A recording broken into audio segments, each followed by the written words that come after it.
आज का हमारा टॉपिक है इंग्लिश ग्रामर का एक बहुत ही important topic, active to passive voice.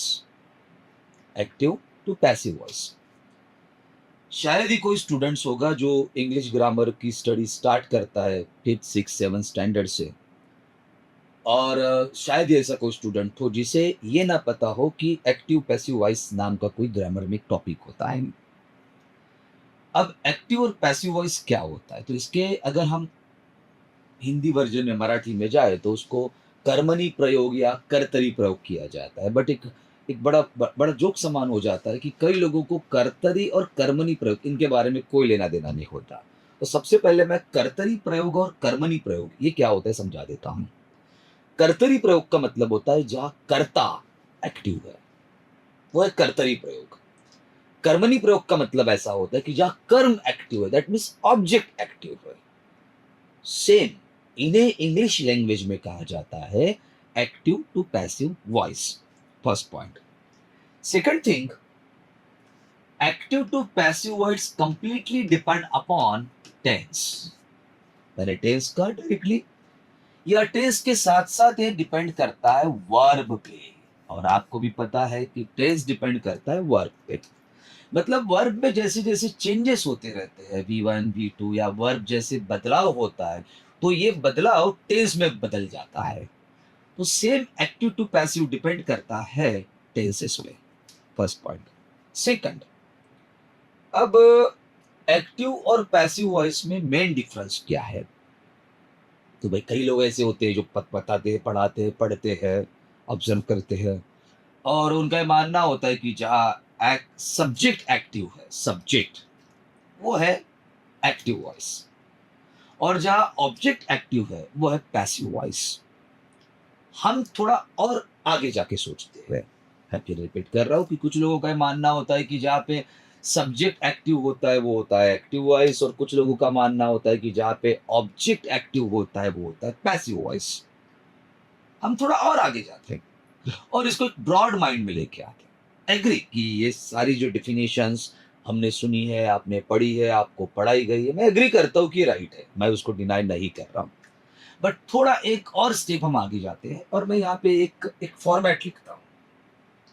Sentence का फॉर्मेट इस तरीके से होता है, subject, verb one and object. मैं बस स्ट्रक्चर बना रहा हूं। फिर मैंने यहां एक सेंटेंस लिखा, आई राइट अ लेटर। रूल्स के हिसाब से ये टेंस है सिंपल प्रेजेंट टेंस, क्योंकि सब्जेक्ट है, फर्स्ट फॉर्म है, और अ लेटर के रूप में ऑब्जेक्ट है। पहले डायरेक्ट आंसर पे आते। जब हम इसके पैसिव वॉइस को जाएंगे तो पैसिव वॉइस में इसका पहला स्ट्रक्चर आएगा ऑब्जेक्ट, देन इसके फॉर्मेशन में आता है am, is, are, then third form of the verb, then by, and last one is subject. मैं बस आंसर लिख रहा हूं, एक्सप्लेनेशन नहीं। तो सिंपल प्रेजेंट टेंस जब एक्टिव वॉइस में होता है, तब इसका पैसिव वॉइस जब रेडी होता है तो उसके पैसिव वॉइस के फॉर्मेट्स में आता है, पहले आता है object, and is are, V3, by and subject. 100% active voice है और ये पैसिव वॉइस है। आपकी डेफिनेशन आपने सुनी हुई डेफिनेशन पहले से, जहां सब्जेक्ट एक्टिव है एक्टिव वॉइस, जहां ऑब्जेक्ट एक्टिव हो गया पैसिव वॉइस। आंसर रेडी करते हैं। आंसर रेडी करते समय अ लेटर की जगह, ऑब्जेक्ट की जगह पे आएगा a letter.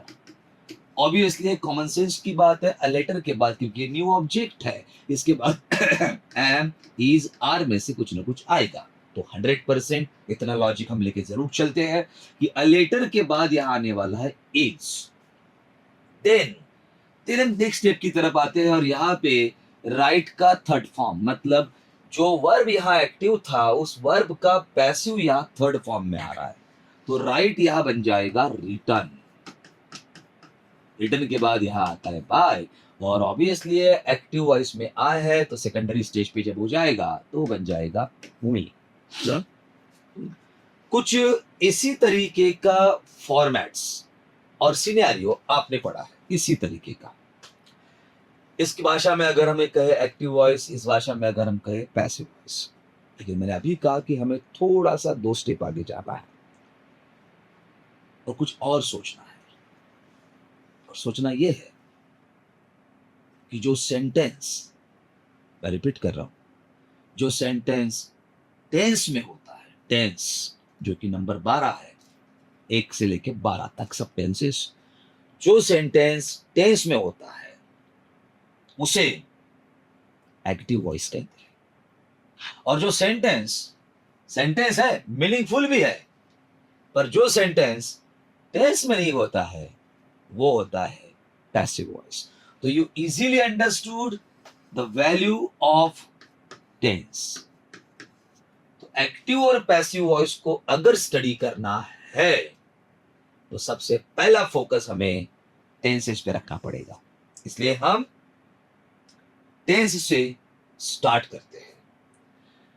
There are two types of voice, active voice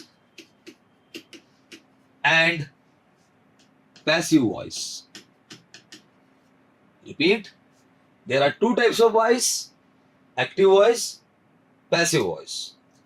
Active to passive voice depend upon three important concepts: helping verb, V3 and by। कई बार हमने पढ़ते समय ये भी सुना था कि पैसिव वॉइस में बाय होता है, बाय। नॉट नेसेसरी कि पैसिव वॉइस में बाय होता है, हम इसको पढ़ेंगे, नो डाउट अबाउट दैट। तो सबसे पहला टेंस है हमारा सिंपल प्रेजेंट टेंस। साइमल्टेनियसली हमारा दूसरा टेंस है simple past tense, simple past tense. अब हमें एक्टिव से आना है पैसिव में, और एक्टिव टू पैसिव डिपेंड करता है थ्री इंपॉर्टेंट कंसेप्ट पे, जिसमें एक है हेल्पिंग वर्ब, दूसरा है V3 और तीसरा है बाय। पहला पॉइंट। अब हमें सिंपल प्रेजेंट टेंस को पैसिव वॉइस में ले जाना है। जब simple present tense passive voice में जाएगा तो सबसे पहले आएगा object, subject replace by object and object replace by subject. First rule, subject replace by object, object replace by subject. As I told you, active to passive voice depend upon three important steps, concepts: helping verb, main verb, by. So, first rule, subject replaced by object, object replaced by subject. Subject के पहले आएगा by, by के पहले आएगा V3। ये rule है, देखो, by V3. Now helping verb. In case of simple present tense, we can use am, is, are as a helping verb. Am, is, are as a helping verb. Next, simple past tense में हम जाएंगे तो इसके passive voice में पहले जो आएगा वो रहेगा ऑब्जेक्ट, लास्ट में रहेगा subject. Same rule, by, then V3. Now we want helping verb. In case of V1, simple present tense, am, is, are is the helping verb. Helping verb. In case of simple past tense, was, were is the helping verb. Now, this is the structure of active voice and this is the structure of passive voice. ये active का structure है first number, और ये passive का structure है second number. Now this is the active to passive. अब हमें entry करनी है पैसिव टू एक्टिव में। मैं रिपीट कर रहा हूं, अब हमें एंट्री करनी है passive to active. In case of passive to active, first upon by को डिलीट करो, क्योंकि एक्टिव वॉइस में बाय नहीं होगा। Object replace by subject, subject replace by object. क्या हम एक्टिव में आ रहे? Helping verb am is are, main verb V3। अगर दोनों है तो एम इज आर को डिलीट करो। अच्छा, एम इज आर जिसको हम डिलीट कर रहे थे वो प्रेजेंट टेंस को इंडिकेट करता है, तो V3 का प्रेजेंट टेंस क्या होगा? V1 subject, V1 object, both are same. Now game यहां लेके आते हैं. यह है पैसिव वॉइस. एक्टिव में आना है. सबसे पहले बाय रिप्लेस करो. ऑब्जेक्ट की जगह आएगा सब्जेक्ट, सब्जेक्ट की जगह आएगा ऑब्जेक्ट. हेल्पिंग वर्ब है वॉज वेयर और मेन वर्ब है V3. जहां हेल्पिंग वर्ब और मेन वर्ब दोनों एक्टिव है पैसिव में, सबसे पहले वॉज वर्ब को डिलीट करो. Was verb indicating past tense और V3 का पास्ट टेंस होगा V2. Look at here, both are same. So this is the background or basic structure for active to passive voice.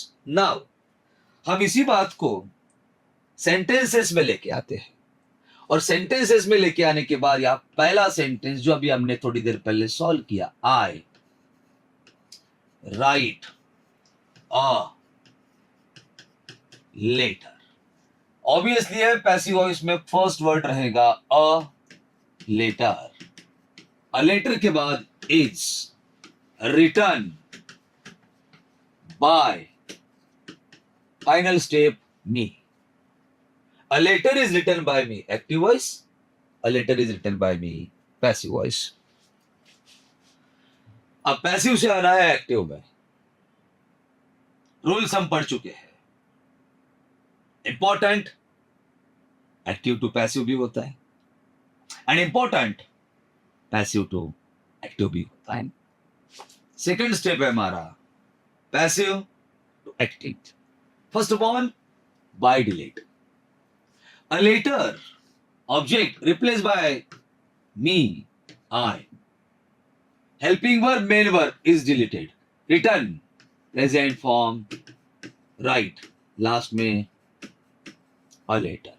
Look at here, both are same. Both are same. Now second step, Rahul completed work. Rahul is subject, completed is verb, work is object. Passive format, work was completed by Rahul. Active voice, passive voice. Active voice, passive voice. Now, passive voice change into active voice.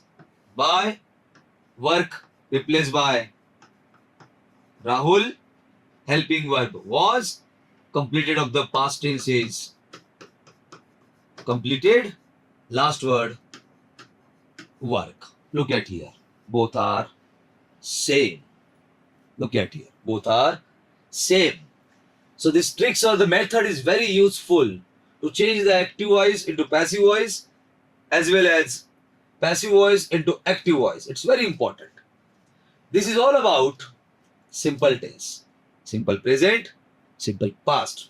Now come to the second point. Come to the second tense. And the second tense is subject am is are plus V1 ing plus object. V1 ing means V4. Present continuous tense. Repeat, present continuous tense. In case of, if we supposed हम एमिजार को replace कर देते हैं एक word के साथ, was, were. So it's become past continuous tense.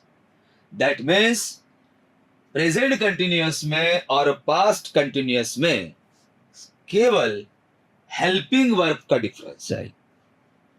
If am is are is there, it's a present continuous tense. If amizar is not there, amizar replaced by was were. amizar को replace करने वाला was were रहेगा, तो was were के साथ बनेगा past continuous tense. But still remember it's a continuous tense. And most importantly, it's a active voice. फिर present continuous tense हो या पास्ट कंटिन्यूअस टेंस हो, दोनों एक्टिव वॉइस में है। क्यों? क्योंकि दोनों टेंस में है, और अगर टेंस में है और एक्टिव वॉइस है तो हमें उन्हें चेंज करना पड़ेगा पैसिव वॉइस में। चलिए पैसिव वॉइस की तरफ आते हैं। फर्स्ट अपॉन, सबसे पहले ऑब्जेक्ट, लास्ट सब्जेक्ट। सब्जेक्ट के पहले according to the rules by, then according to the rules third form of the verb. Suppose am, is, are is there, it's a present tense.